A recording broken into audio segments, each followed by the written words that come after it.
एक यहूदी से किसी मुसलमान ने पूछा, एक बात बता,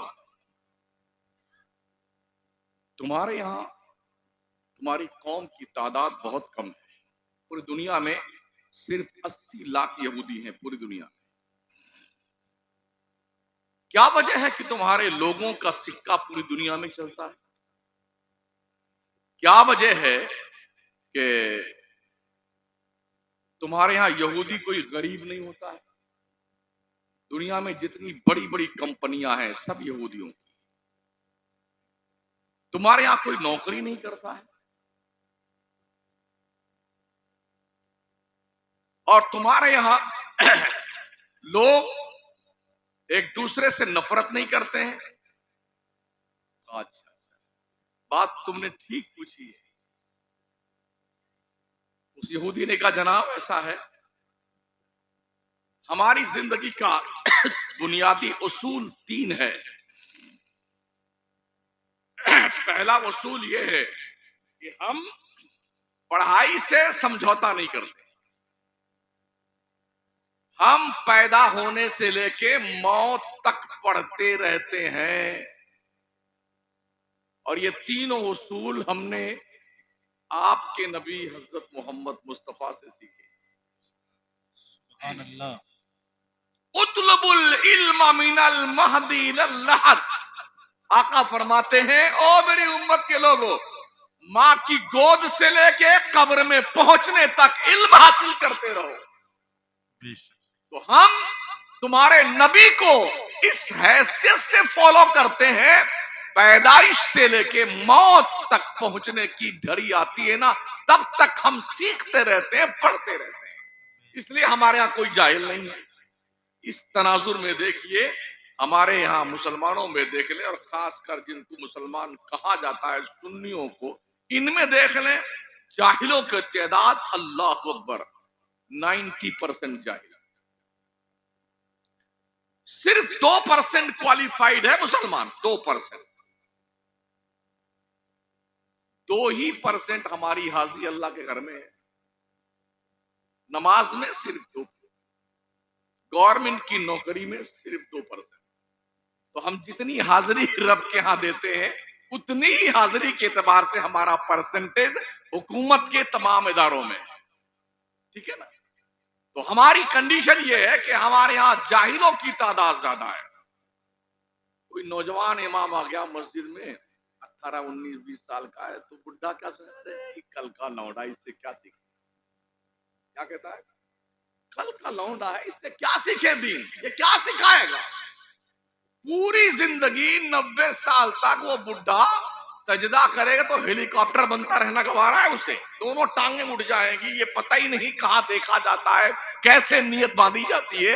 नियत बांधते वक्त भी कनखियों से देखता कैसे बगल वाले ने बांधा है। इतना बड़ा जाहिल, महाजाहिल, फिर भी उस बच्चे से, नौजवान इमाम से वो दीन नहीं सीखेगा। वो इस होश में और चक्कर में रहता है कि हम जो है बुजुर्ग आदमी, हमारी इज्जत चली जाएगी। महोदय जी, इज्जत तो हशर में पता चलेगी कितनी गई है। हाँ, जिस दिन तुम्हारा नाम है आमाल तुम्हारे उल्टे हाथ में दिया जाएगा, जिसका नाम है आमाल दाहिने हाथ में दिया जाएगा, बस वो कन्फर्म हो गया कि जन्नत में जाएगा। और जिसका बाएं में दिया जाएगा, कन्फर्म हो गया ये जहन्नम में जाएगा। कब? हशर के मैदान में।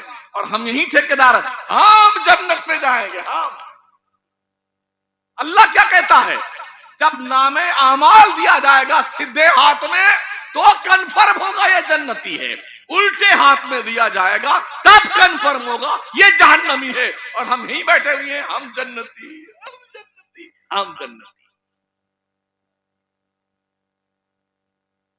ये भी रब ने फरमाया, फमन ज़ुहज़िहा अनिन नार व उदखिलल जन्नत फ़क़द फ़ाज़ वमल हयातुद दुनिया इल्ला मताउल गुरूर।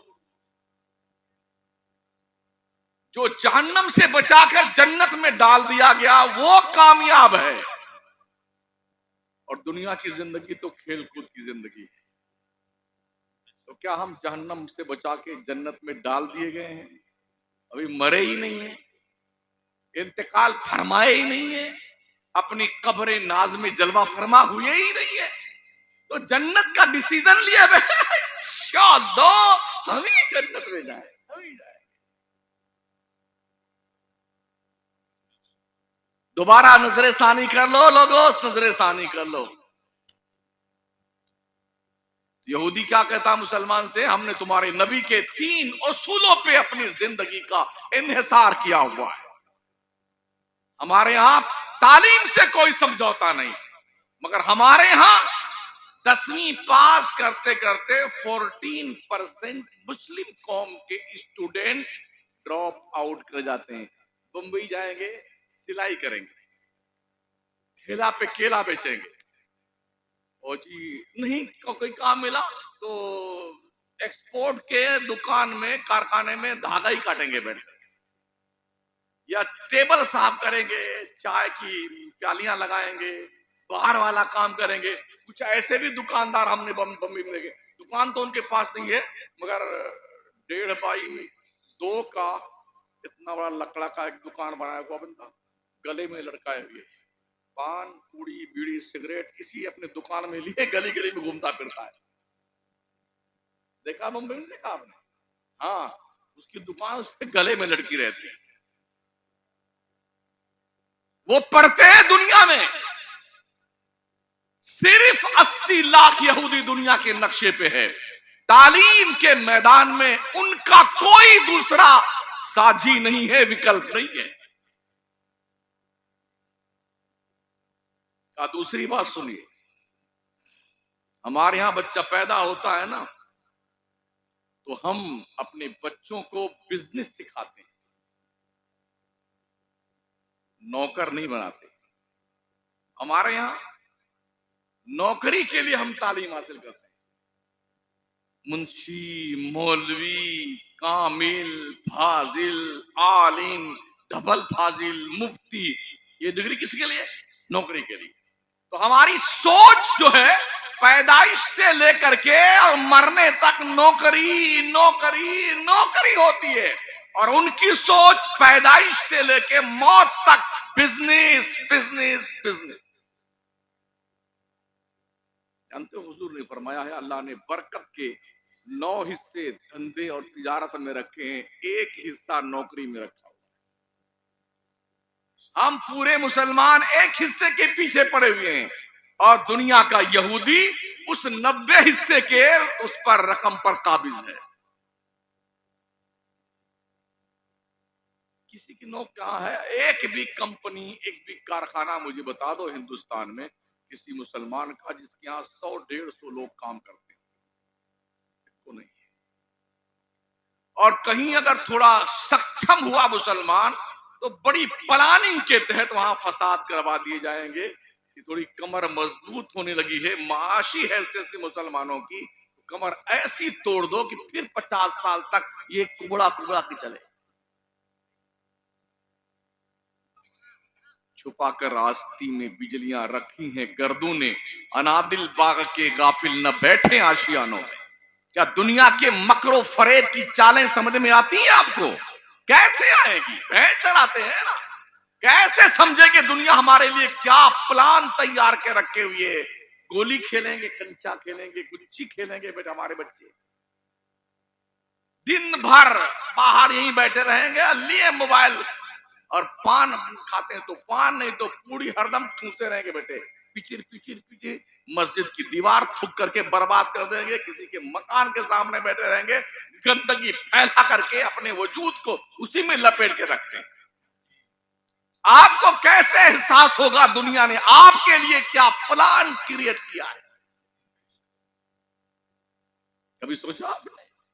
यहूदी ये भी कहता है, जब हमारे यहां बच्चे माओ के पेट में होते हैं ना, तो हम अपने औरतों को बहुत कठिन कठिन सवालात मैथ के देते हैं, ताकि वो औरतें मैथ की सवालों को हल करने में दिमाग खपाएं। और उनकी माओ का, जो बच्चे पेट में परवान चल रहे हैं, उन बच्चों की माओ की ये एक्टिविटीज जो तालीम के हवाले से और मैथ के हवाले से होती हैं, इसका जो असर उस बच्चे के दिमाग और दिल पे पड़ता है, वो बच्चा पैदा होते ही माइंडेड पैदा होता है। शायद यकीन नहीं आ रहा होगा आपको, गौस पाक 18 पारे के हाफिज कैसे बन के पैदा हुए। सरकार कुतुबुद्दीन बख्तियार काकी 14 पारे के हाफिज बन के कैसे पैदा हुई है। हजरत ईसा पैगंबर 3 दिन की उम्र थी और कैसे उन्होंने ऐलान फरमाया, इन्नी अब्दुल्ला आतानियल किताब वजालनी नबिया। ओ मेरी माँ पे इल्जाम लगाने वालों, तुम पूछते हो कि मैं कौन हूं, कान खोल के सुनो, मैं अल्लाह का बंदा। आतानियल किताब, मेरे रब ने मुझे किताब अता फरमाई है। वजालनी नबिया, मेरे अल्लाह ने मुझे नबी रसूल बनाया है और मेरे रब ने मुझे हुक्म दिया है कि नमाजों की पाबंदी करो। 3 दिन की उम्र है हजरत ईसा की। आज तो साइंस ने भी इस बात को क्लियर कर दिया है कि बच्चे मां के पेट में होते हैं तो माओं के किरदार का असर बच्चों की तबीयतों पे मुरतब होता है। अगर मां बावफा बा किरदार है, आबिदे शब जिंदादार है, तो बेटा मोइनुद्दीन चिश्ती पैदा होता है। अगर माँ फातिमा उम्मुल खैर है तो बेटा अब्दुल कादिर जीलानी पैदा होता है। सुभान अल्लाह। और माँ अगर नाच देखने वाली है, गाना सुनने वाली है, गाना गाने वाली है, फिल्मी दुनिया के बेहया औरतों की नंगी तस्वीरें देखने वाली है, पूरी पूरी रात जहन्नम का ईंधन बनकर के बिस्तर पे सोने वाली है, तो ऐसी माओ और बहनों की गोद में परवान चढ़ने वाले बच्चे नचनिए और गवैये ही पैदा होते हैं। बेशक हक है। हम इंतजार में, अल्लाह कोई सलाउद्दीन अय्यूबी भेज दे, अल्लाह कोई मोहम्मद बिन कासिम भेज दे, कोई नहीं आएगा। अभी इमाम मेहदी आएंगे तो इंतजार करते रहिए, तब तक कूट काट के बराबर कर दिए जाओगे। ठीक लगे तो ठीक है, ना ठीक लगे तो ठीक है, हमारी सेहत पर कोई फर्क नहीं पड़ता, हम इसी एंगल से पहचाने जाते हैं। जी, तो यहूदी कहता है, मुसलमान साहब हमारे यहाँ बच्चों को बिजनेस करना सिखाया जाता है, नौकर बनना नहीं। इसलिए पूरी दुनिया के नक्शे पे कोई यहूदी नौकरी नहीं करता, बिजनेस करता है। जितने गेम मेकर हैं सब यहूदी हैं। आज के 6 साल पहले मैंने एक लेख पढ़ा था, पबजी गेम, इसको भी बनाने वाला यहूदी है। 6 साल पहले उस गेम का यूज करने वाले 45 करोड़ लोग थे दुनिया के नक्शे।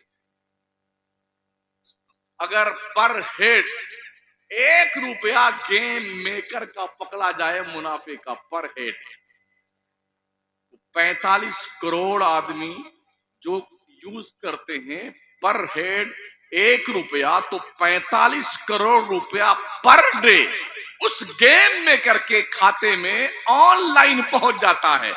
बताइए आप पागल हैं, आप गेम बनाने वाला पागल? आप बैठे बैठे यहूदी को फायदा दे रहे हैं। अब बहुत मेहनत से प्रचार प्रसार हो रहा है, यहूदियों के मसनूआत का बाईकाट करो, Thums Up, Mirinda, Seven Up और क्लोज अप, कोलगेट, पुरुष वाला जो चलता है दांत मांजने वाला, और जी फैंटा, जो इनकी मसनूआत हैं, इसका बाईकाट करो, इसका बाईकाट। अगर आप यहूदियों के खिलाफ फिलिस्तीन के मुसलमान की हिमायत में खड़े हैं तो इनका बाईकाट कीजिए, इसलिए कि इनकी मसनूआत को पी पी करके पैसा मुनाफे का आप उन्हें देते हैं और उनके पास उस मुनाफे के पैसे से बंदूक की गोलियां खरीद करके कौम मुस्लिम के बच्चों के सीनों में उतारी जाती। अब तक हमें एहसास नहीं है। 30-31 दिन हो गए फिलिस्तीन को, अभी जल्दी जलते जलते क्या इस 31 दिन में कोई एक नमाजी का इजाफा हुआ मस्जिद में? पूछिए इमाम लोगों से। और जो नमाजी मुस्तकिल नमाज पढ़ता उससे पूछो, क्या किसी एक भी एक्स्ट्रा बेनमाजी को नमाज के लिए अल्लाह के घर में इस बात को महसूस करके आते देखा कि फिलिस्तीन के मुसलमानों के साथ ऐसा हो रहा है? चलो अल्लाह की बारगाह में चल के दुआ करते हैं, मांगेंगे उससे, रो रो के मांगेंगे, खुद भी नमाज पढ़ेंगे, उसकी फलाह जफर की दुआ में कोई इजाफा हुआ? टटोली अपने आप, सर्वे कीजिए अपनी मस्जिदों का। आप खाइए, बिरयानी खाइए, पुलाव खाइए, पुतंजन खाइए, कोरमा खाइए, माशाल्लाह मुस्टंडे खा खा के बन जाइए, मगर ओ पलने वाले बकरो सुन लो, ये भी ध्यान रखो कि दुनिया तुम्हारे इस वजूद को खाकिस्तर करने की प्लान बना चुकी है। बेशक। आप क्या छोड़ के अपने बच्चों के लिए जा रहे हैं? आपने क्या दिया अपने बच्चों को? क्या दे के आप मर रहे हो अपने बच्चों को? दुकान मकान, खाना वाना खिलाता, जानवर भी खिलाता यार, हम कौन सा एहसान कर रहे हैं? नहीं देखा आपने वो फुरगुद्दियां नहीं होती छुड़की वाली, वो भी घर से बाहर तशरीफ ले जाती है ना, तो चुग चुगा के खा के भी आती है, अपने बच्चों की खुराक भी लेके आती है। चूंटियों को देखा है आपने कभी? जब इनकी लाइन चल रही हो तो आप देखेंगे इनके मुंह में छोटे छोटे दाने होते हैं, बहुत दूर तक तशरीफ ले जाती हैं और वहां से चुग चगा करके अपने मुंह शरीफ में अपने बच्चों की खुराक दबा करके तशरीफ लाती हैं, दंदनाती हुई अपने घर में जाते हैं अपने बच्चों को खुराक। ये तो काम चिड़िया, कीड़ियां, जानवर, कुत्ते, बिल्ली सब करते। ओ हजरत इंसान और हजरत मुसलमान, ऐसे अशरफुल मखलूकात, तुम्हारी क्या जिम्मेदारी है? तुमने क्या किया? तुमने क्या किया? यहूदी क्या कहता है? हम अपने बच्चों को नौकर बनाने की तलकीन नहीं करते, नौकरी नहीं सिखाते, बिजनेसमैन बनाते हैं। आज पूरी दुनिया के नक्शे पे यहूदी मसनूआत 98% दुनिया यूज करती है, 98%। हरमैन तैयबैन में भी सुई से लेकर के सारी अशिया यहूदियों से खरीदी जाती है। कहां बैठे हैं आप उन्हें कैसे मात दे सकते हैं जिनके बिजनेस के स्रोत इतने हैं, आवक के, इन्वेस्टमेंट कम है, आमदनी ज्यादा। उनके बच्चे पैदा होते हैं तो माइंडेड पैदा होते हैं, बिजनेसमैन पैदा होते हैं, और जब वो बच्चे पैदा होने के बाद पढ़ाई करने लगते हैं ना, वो अपने बच्चों को मोबाइल नहीं देते। 22 साल की उम्र तक कोई यहूदी मोबाइल का इस्तेमाल नहीं कर सकता। और हमारे यहाँ अभी 6 महीने की गुड़िया है और थोड़ा सा पी पी रोना शुरू कर दिया, झट से गुड्डू की क्या नाम है, कनीज फातिमा की अम्मा ने मोबाइल निकाला,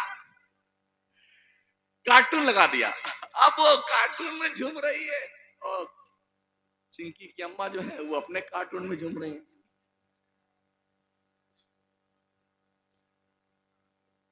दिल के फूले चल उठे सीने के दाग से, इस घर को आग लग गई घर के चिराग से। ओ मेरी कौम के लोगों, यहूदी कहता है जानते हो, ये 2 फार्मूले तो हमारे ये हुए, तीसरा फार्मूला हमारा जानते हो क्या है? यहूदी दुनिया के एक नक्शे पे कहीं बसता है, कितना बड़ा क्यों ना हो जाए, अरबापति खरबापति बन जाए यहूदी, मगर वो अपने गरीब यहूदियों को भूलता नहीं है। तो जो है इस तरह, वो अपने गरीब यहूदी को गरीब नहीं देखना चाहता, वो कोऑपरेट करता है, कट्टर मजहबी होता है। किसी यहूदी को ऐसे हाथ फैलाते भी यहूदी नहीं देख सकता है, इतना दे देता है मालदार आदमी कि ऐसा फैलाने वाला हाथ ऐसा हो जाए। मेरे नबी ने फरमाया ना, नीचे वाले हाथ से ऊपर वाला हाथ अच्छा है, मांगने वालों से देने वाला अच्छा होता है। ये सोच इस्लाम की थी जिसे यहूदियों ने कैच कर लिया। वो यहूदी कहता है कि हमारे यहां कितना बड़ा क्यों ना आदमी बन जाए, मजहब से हटता नहीं है।